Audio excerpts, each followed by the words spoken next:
Is that a lone sandbag wall near the British BC wall? Oh, that's part of this prop set. Never mind.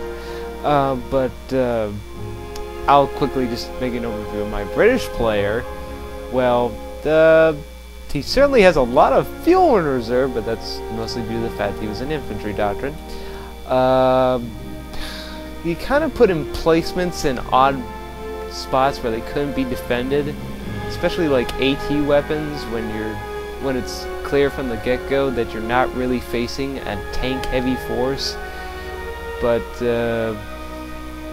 other than that, he did some decent unit preservation, keeping his commando units going as long as they did. But you know, when you clump infantry like that, you always run the risk of getting artied, and well, what can you say? Fron certainly did plenty of that. And but overall, I'd say between the two ally players, I would say he was Rankins was the strongest player in this game for the allies. And if I may make a comment for the Germans, the strongest player for the German players had to have been heavy weapons. They were the guys making the heavy pushes, you know, bringing a lot of the offensive game into play.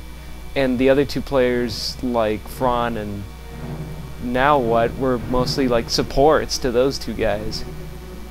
At least that's what it felt like. Support after a fashion. Well, I agree, actually. The American, did any of you guys see an AT gun from him at all? Actually, he built one, and it stayed in his base for most of the game until that second Tiger rushed in. Then he actually brought it forward and used it, but I think it ended up... It got exploded somewhere along the way, because I don't see it anywhere. So they really needed to have, you know... Well, that AT gun was up there, ATs. even when that AT gun was up there, well, sitting in the base, even when the first Tiger was alive, it just didn't move. He just kept throwing Shermans after the Tigers. You know what would be really cool is if you actually use those scout vehicles. You could use those scout vehicles in late game to pull those heavy artillery pieces. I'm maybe a little spoiled from the short time I've played Empire Total War, but it's really nice having those horses pull artillery pieces around, being able to move them where you wanted to with post-haste. Of course, you have to unhook Yeah, I'd them. say You have to probably unhook. are pretty spoiled. Yeah, well, you have to then unhook them, which takes about a few seconds of vulnerability where you can get raped. But once you're in position, then if you're supported, well, you know, it's pretty devastating. Like the, well, it's not AT, but the Donkey Stuka? What was that, the name of that? The Earl Shrek? Yeah.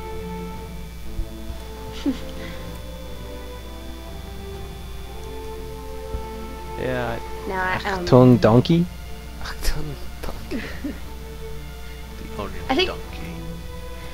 the problem with the Axis was, just lack of attack times that they could have attacked and they didn't, and, you know, it was just... Basically, Well, you're right. There was a point. basically they lacked initiative. When the moment was there, the opportunity was there, they lacked the initiative to do it, which was unfortunate. And then, of course, in late game, they were running out of resources because their bases got shelled to hell. I don't know what they were spending their resources on, but the PE player definitely, by the end, needed infantry so bad. I'm going, what, had he just resigned himself? I know late game co-players, you know, might suffer from exhaustion from all the micro they've had to do, and just like, oh, I give up. I don't want to keep fighting anymore. I'm gonna let him have it.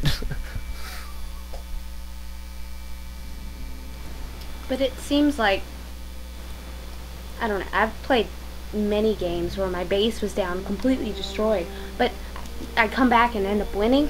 It doesn't matter how late game or, you know, you just have to work together. You have to be on one side. My guy Franz, he was on the left a lot of times, and the PE was there to fend for himself, especially early game. He was there just by himself. And you can't do that in team games because you're just going to get overwhelmed, especially with Commandos. And this guy, the Brit, he had 4 Commando squads, 2 that had Shreks. Amazingly, I don't know how that happened. But if it goes that route, then yeah, you're going to lose. You're not going to win. I think that's pretty much about it, all we can say for this game. What do you think, guys? Yeah. I agree. Not much more we can say about this.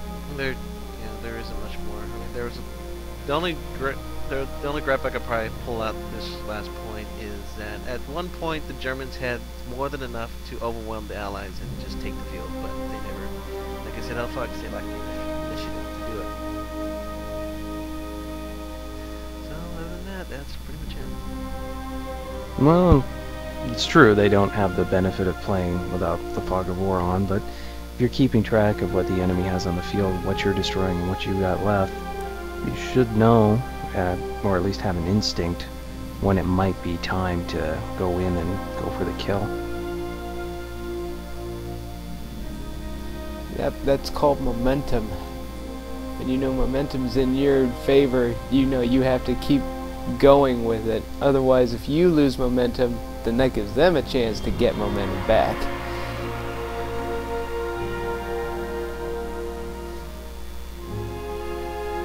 But yeah. Yep. Before this replay, this vidcast gets too long, I think we should probably call it.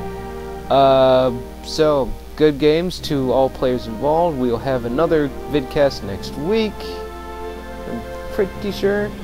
And anyway, thanks guys for coming to do this cast with me and Eklipse, and well, hopefully we can get together to do the next one.